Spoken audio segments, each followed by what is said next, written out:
Hey everyone, we're back again with the Audi A6, S6, and we're doing another little project today. I want to apologize beforehand for the wind. Today is super windy, and unfortunately I don't have a garage or anywhere else that I can work on this car, so yeah, apologies for the wind noise that will be in this video. But yeah, I think what I'll be showing you today is going to be quite helpful. So I have been having issues with loss of coolant for the past 2.5 months, and I've been topping it off. But now, as you can see, you can't really see it actually, but it's again quite a bit under the minimum mark. There's the minimum, and the coolant, you can't really see it. It's right down here on this line. So it keeps disappearing. So I thought it was a bigger problem initially than what it turned out to be, but then I went on and started looking around the coolant expansion tank, and lo and behold, yeah, it's super dark, so you can't see it all. But there is a hairline crack on this side that spans basically from the top to the bottom side of the expansion tank. There's also a small one on the other side, which again is tucked in underneath, and you can't really see it on video just because it's quite dark. But today we will be changing the coolant expansion tank. This video will apply to basically any A6 from this generation. The only difference between working on the S6 and on the other A6s is that here it will be a lot more difficult and a lot more expensive of a job. Just for example, the coolant expansion tank itself, you can buy an aftermarket one for any other A6 for about 20 to 25 euros. For this, there are no aftermarket. So you have to buy the original Audi one, like I did. And that cost me about 200 plus euros. I did get a little bit of a discount on that, just because I know some guys in Audi. So they gave me some discount, but if you don't know anybody, the price was about 200 euros, and I got it for 20-30 bucks cheaper. So we'll be changing this. I will be reusing the cap. If you have another A6, like I said, this video will also apply to that. It's just for you, it will be easier because you won't have the air box here and all of this vacuum lines, that crap just laying over there. But either way, this is it. Now we're starting to work on it. First things first, if your car is hot, let it cool down. I went this morning with the Audi to get some groceries, but now it's been a couple of hours, the engine is bone cold, and yeah, there is no pressure here inside the coolant expansion tank. So the first thing is removing the cap. If you have a lot of fluid inside, unlike on mine, because on mine I maybe have half a liter, maybe even less. If you want, you can extract that with a syringe or a little vacuum pump just to extract the fluid. On mine, I will do that as well. I just don't want to cause any harm to the environment. As you can see, we are working in a little field.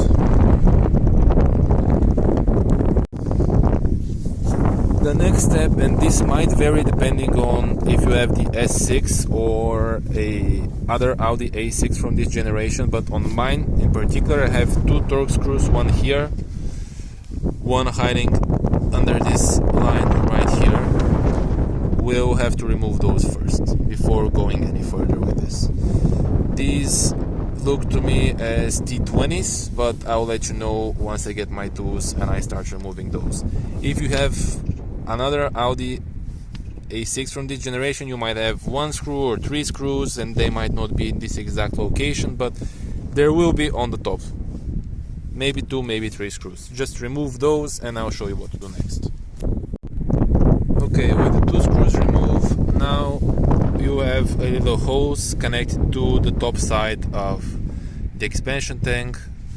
There is a clip holding it. Just get some pliers, take this clip off and slide the hose off the expansion tank as well. Now, as you can see, the little hose is removed. For me in particular, because this is an S6, I cannot remove the coolant reservoir straight up because it's stuck underneath the fender on this side and it's hitting this air this side, so I have to remove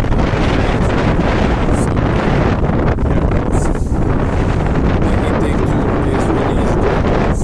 There is one clamp holding it here, one clamp holding it on this side, and then there are two vacuum lines going here to the back, one right here and the other one is this line. It makes a U-turn and just connects to this with a fitting as well. Just take those out and then remove this.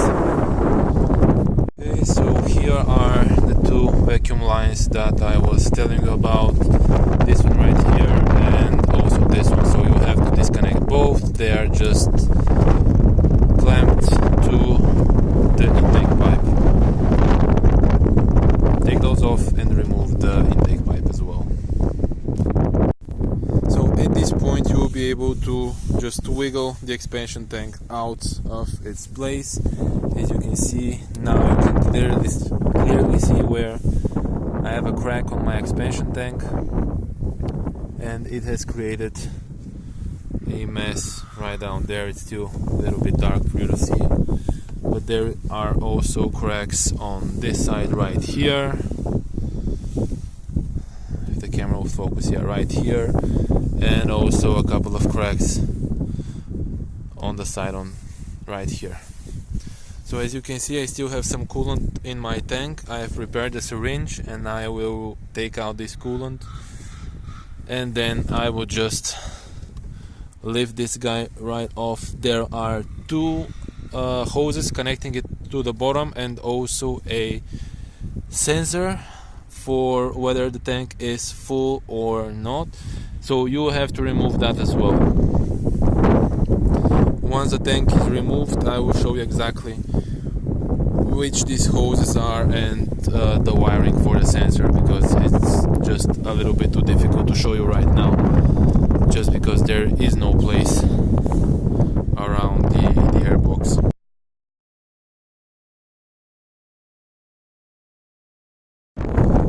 So here is now the expansion tank removed. I did manage to remove it without doing a complete mess inside the engine bay, but in fact there is only one hose connecting here to this end and the wiring for the sensor that measures whether the tank is full or not. That's the only two things that you need to remove. The hose, I removed it from here where it connects to this metal piece of pipe, because at least for me it was a lot easier to do that way. If for you it's easier to remove it from here, then you go ahead and do that. And then the wiring for the sensor is this guy right here. In the S6 it is also connected, it's bundled to the wires for the master flow sensor. I removed the airbox, by the way. There will be a future video on how to remove the airbox and change the filter. You can see this filter is disgusting, so I will be changing that as well. But all of that will be in a future video. For now, I will put in the new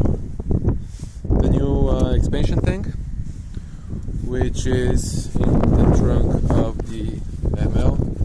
It's right here. I already checked it to see if it's the correct one, and indeed it is.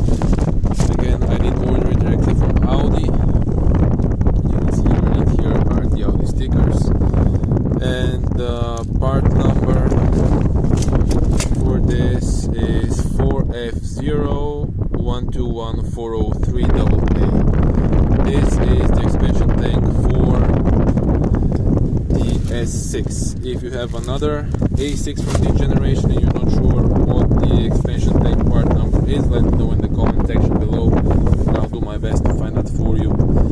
As well, it's written here, this tank only needs to be filled with G12 fluid, and I already have some of those. This is antifreeze G12. Okay guys, to wrap everything up, the new coolant expansion tank is installed. As you can see, it looks a lot nicer and cleaner than the old one. All I need to do is now to put on the cap, remove that tool that I forgot in there. But yeah, right here we have the old coolant expansion tank. It's still dripping some coolant, but you can see the new one and the old one that looks completely disgusting and is also broken in several locations. Just now remove the cap, screw it onto here. I need to clean the cap up with a nice clean rag, because now it looks a lot worse when it's put on the new expansion tank. But yeah, I'll clean this up and that's it. Thank you for watching. If you have any questions regarding the tools I've used, the products I use, the expansion tank, something else